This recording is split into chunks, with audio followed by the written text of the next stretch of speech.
So this group of Horned Dorsets have been a group of lambs I've really been looking forward to for the last 2 months to picking up and getting here to the farm. We got them here at the bank barn. It's really cool. This is the first group of lambs we brought back here since we got the barn repaired.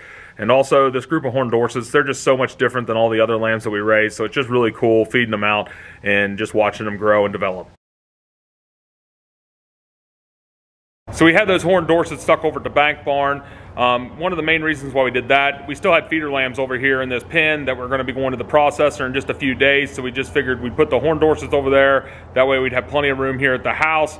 We've got those guys finished out, taken to the processor, and with looking at the extended weather forecast, we've seen that in about a week there over Christmas time, we were going to have a winter weather that we needed to be prepared for. So we just decided to go ahead and do a barn clean out at that time. So today we're going to be cleaning out our main ewe pen.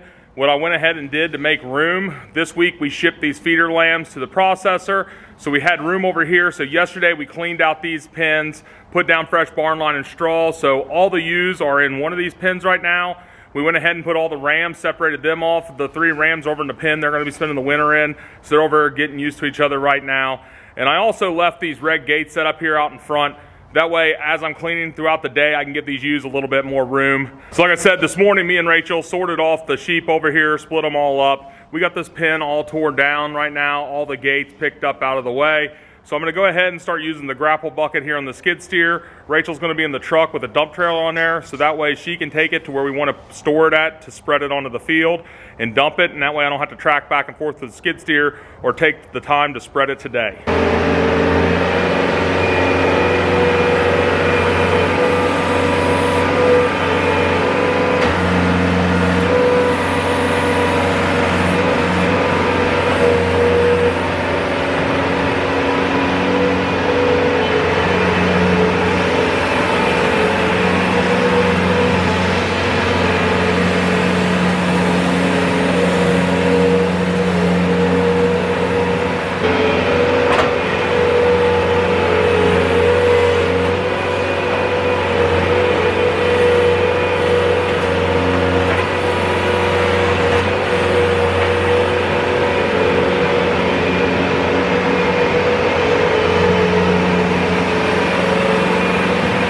And so we ended up borrowing a track skid steer from Rachel's dad with a manure grapple bucket on it. It made things a lot more efficient. It took about 5 hours less than what it did when we used the skid steer with the rubber tires on it. It was just able to keep better traction, and with those grapples on the front, you were able to get a really big grip on this stuff and carry out large portions at a time. And with using that dump trailer, I didn't have to run it around the corner of the barn to get it stored. But we ended up just going out here and making a pile in the corner of the field with that dump trailer. So that way when weather is available for us to spread that there, we will. Go ahead and open that while I run them on in.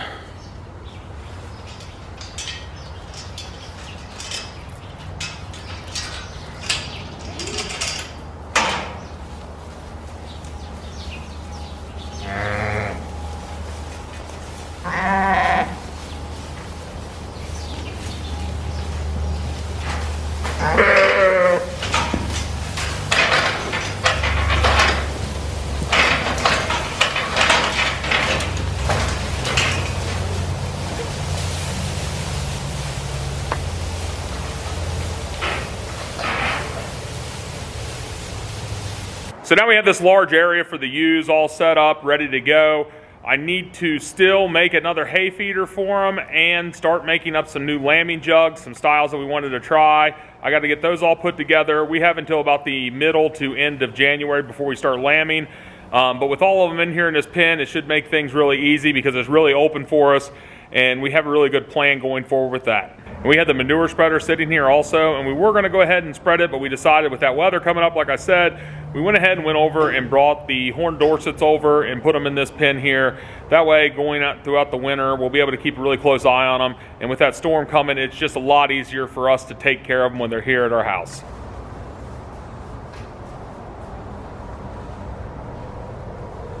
And another reason why I've been really looking forward to this group of Horned Dorsets, back in about the middle of October, I went on a tour of 2 lamb feedlots here in Ohio through the Ohio Sheep Improvement Association.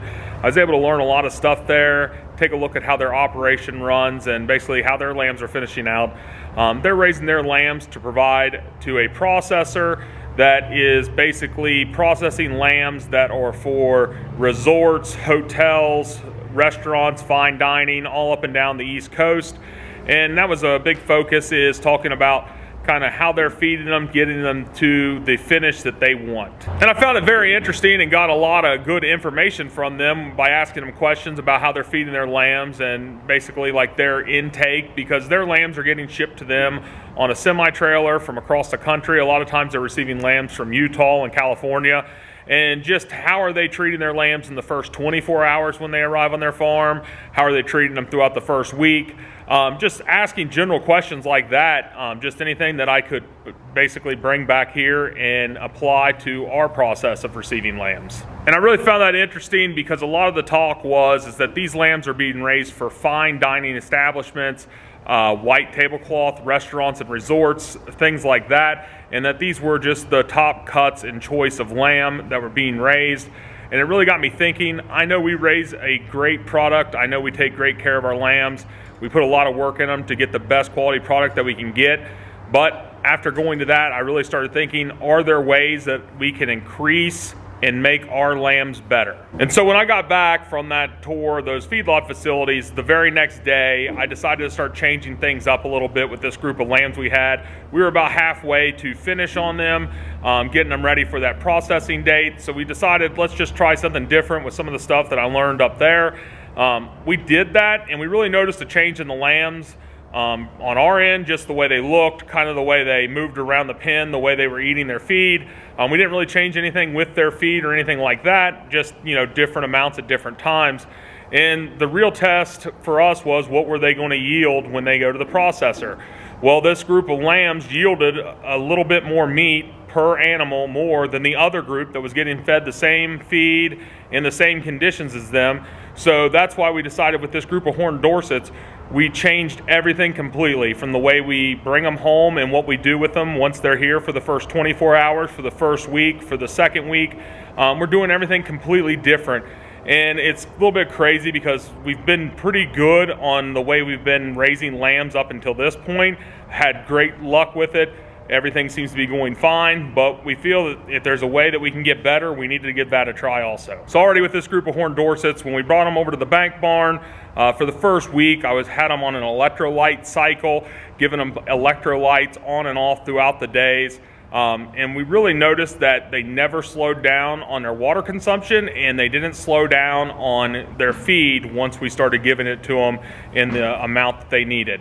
One thing, a lot of times when we bring lambs here, they just get stressed. I mean, they're leaving their farm they're from, new surroundings, new area. Sometimes it's a different kind of feed than they're used to. And so we get a lot of them, they're just not drinking water like they should. They're not eating hay and grain like they should. So they end up getting diarrhea, kind of mope around, and we notice that they start to look a little thin a little bit, but then they usually catch back up. But this is something we're trying to avoid, because why have them drop down if we don't need to? We want everything to be as comfortable in the lambs as possible.